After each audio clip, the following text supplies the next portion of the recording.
What I learned, this is a crazy thing. I can't believe it, but what I learned going from a 7 to an 8-figure business.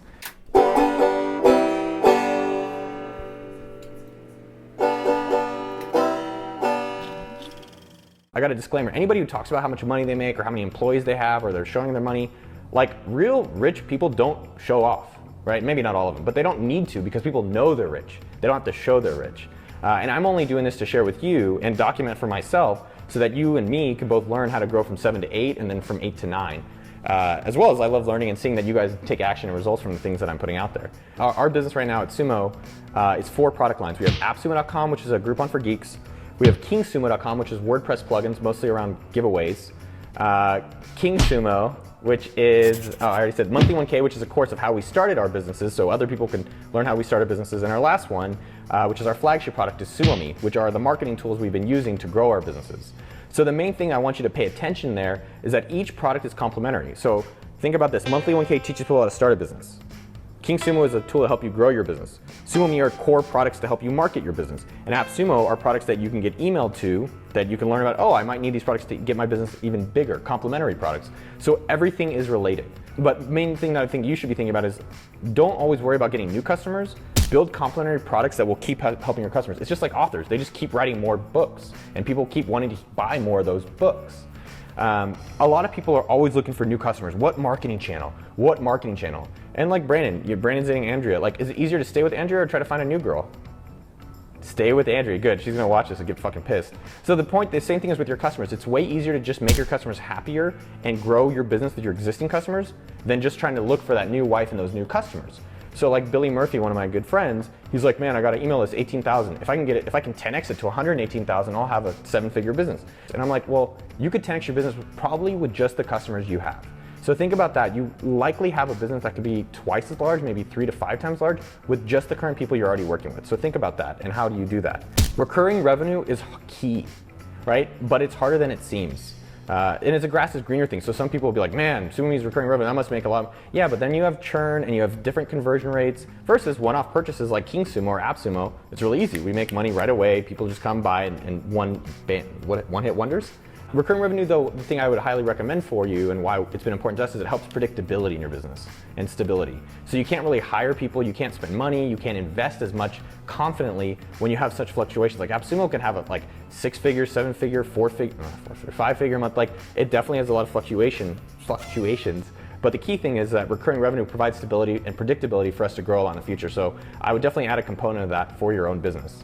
How can you create simple frameworks for anyone to be able to do in the business? So let me give you 2 examples. With content, Sean, who runs our content, with Sarah and Zane, who's awesome, they have 4 articles a month, and each article has a different thing. And that's all they do, and it's very straightforward, and it works. And what you have to do with your business is, like, in each team, how is there a core thing that's a framework that can just be repeated? Same with AppSumo. So AppSumo, it's the same thing. It's a 4-1-1, and then they've started adjusting it. 4 deals a month, 1 free thing a month, and then they used to have another one, but I think they stopped doing it. And so for right now, it's literally just 4 deals a month. That's it, not complicated. But for your business, you probably have a lot of different moving pieces, and business does get more complicated as you grow.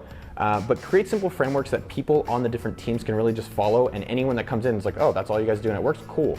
Then if you go from 4 articles a month, maybe just go to 5, and then 6, and then 7. But create simple frameworks that anyone can really replicate. Create a clear goal. This is key, right? Our company goal, like we had a specific goal for SumoMe with revenue, and that's all everyone on the team knew. Like I could literally text or call anyone right now, and 100% of the people would know what our goal was last year, and they know what our goal is. I don't know if they know it just as much yet, but they will know our goal next year. And every single person from the support to success to marketing, sales, developer, designer, anyone, office manager, everyone's gonna know. So that's really simple. Keep one clear goal that everyone knows and sees on a daily basis. The next thing you gotta do with that clear goal is model it out in spreadsheet world and see if it's realistic. So what we did with SumoMe is, let's just say $1 million was our goal. We had revenue targets each month to help us make sure we were gonna hit that goal. And if we weren't hitting that goal, literally we did this on a weekly basis, we would start course correcting during the month. I think a lot of times in businesses, they wait till the end of the month or in the quarter, like, hey, we're off, what do we do? And that's too retroactive instead of proactive, right? Where you actually need to be forward thinking, being like, hey, looks like we're not gonna hit it, what can we do? And we actually do it in our weekly leadership meetings. We're like, what can we do to make sure we're gonna hit it this month if we're not on track? And that's something you gotta look at a regular basis. You gotta focus on yourself. And so what this means is like, all of us are really good at something. Like even you, if you suck and you're like overweight and you smoke cigarettes and you drink like Michelob Ultra, which is like, I guess okay, you're still probably good at something. Maybe drinking beer is your skill. But this is what you have to do in your company to go from those, 0 to a 1, and then, if you want to get to 5-figure, to 6-figure, to 7, 8, 9, 10. Think of yourself as a basketball coach, and you need to put your players in the right positions. So this analogy, you're gonna be like, oh, that's so true. You don't put a center as a point guard, and you don't put a point guard as a center. That's the same thing with your business. If you're putting like guys that are really good in one thing and you're moving them somewhere else, like as a management instead of individual contributor, probably not gonna work. Same thing with support. Maybe they're better at customer success than customer support. So really focus yourself, spend your own time on what's your sweet spot. Is it marketing? Is it sales? Is it development? Is it support? Whatever it is. And focus yourself there, and everyone else on the team, do that for them too. No company thinks they hire bad people. You ever meet a team? Every single person says this, and it's always funny. I hire A players. I'm like, I've met your team and they suck. Right? Do you know what I'm saying, Brandon? Like, I'm like, yo, your people are really shitty. I've interviewed them. I would never hire them.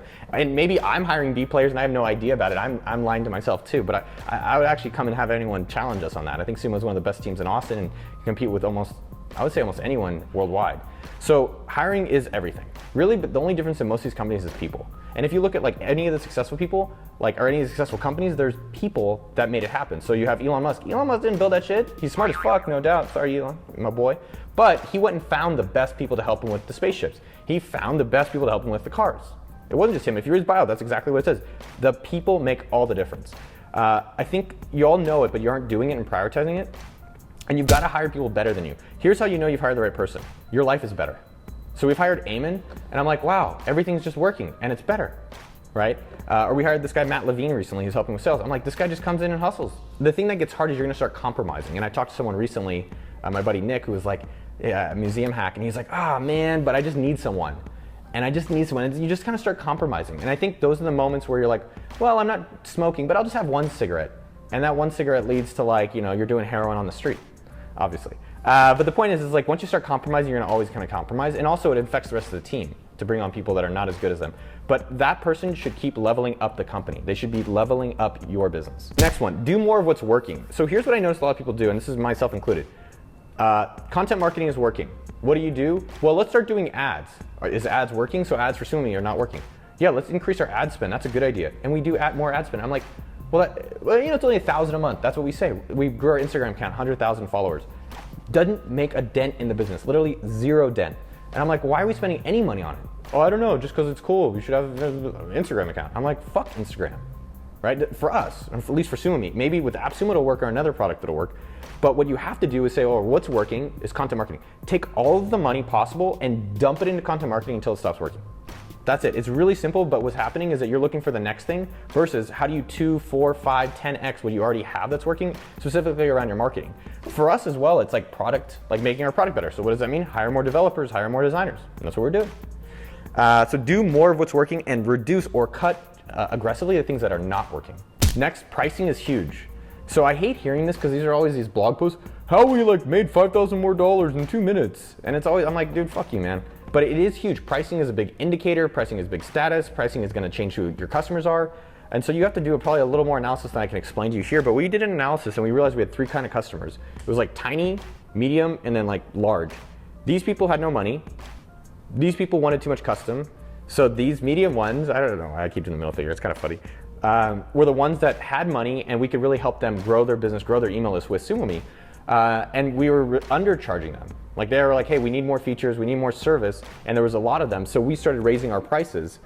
We simplified our pricing, which is a whole nother thing, but there's actually a great thing from the Patagonia founder about you have to align your pricing around value. And I think we're not even there yet. But we changed the pricing so it's related to the value that a customer is gonna be getting, and we increased it. And then those people aren't churning as much, they're paying us more, we're able to provide better service, improve the product better, and they're happier. So I'm not telling you to go just double your prices. I feel like that's already played out a bit. Just make sure your pricing is aligned and seeing like which customer that is serving, that you want to serve more. So for us, we're like, man, these customers churn the least and they're our best customers, best LTV, lifetime value, best paying, least complaints, and they're the happiest. And we think they'll be sustainable. They'll be around in a long period of time. Next, I did this and people seem to love it. list out all the problems that are faced in your business that could really fuck you up. So for SumoMe.com specifically, what we were thinking about was like, churn is a problem, product differentiation a problem, certain marketing aspects are a problem, partnerships. And so I made a list of all of our problems that I thought would really hurt us next year. And then I listed out 3 bullet point specific solutions for every single one.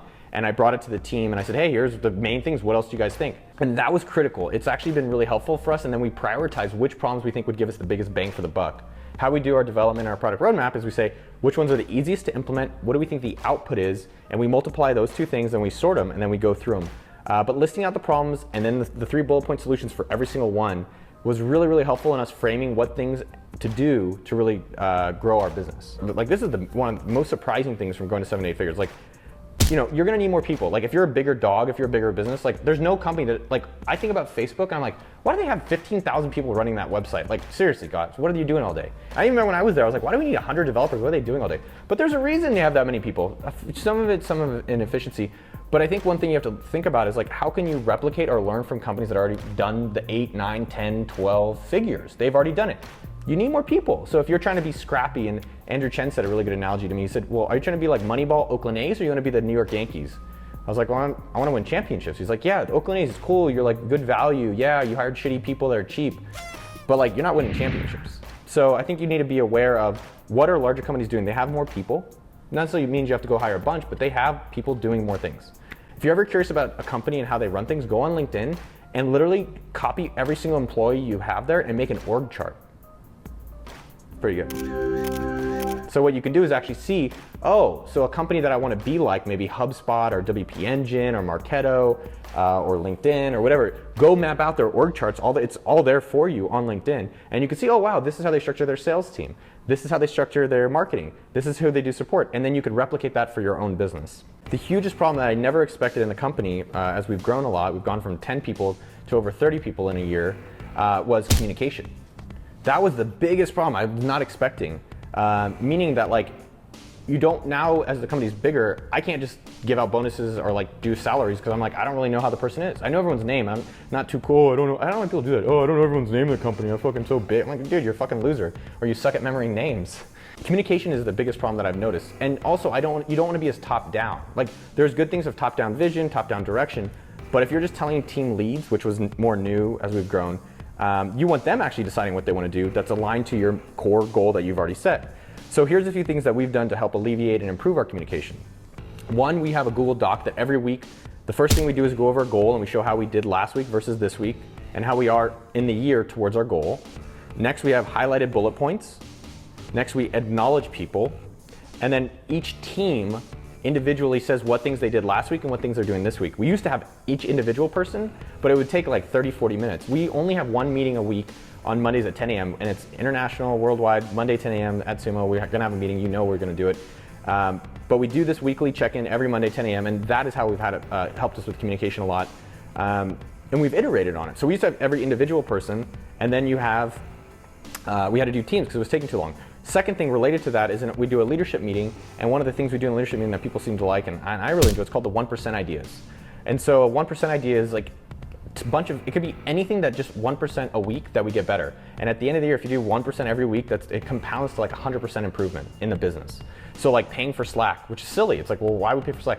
Well, I want to search history, and then like people want it. And it's anything that could really improve your business. So every week, ask your people, what is one thing, 1%, tiny things, could be tiny, tiny things that will really change our business. Other things was like changing our weekly meeting. We used to have the weekly meeting and we're like, why are we doing it with everyone? Let's just do the teams.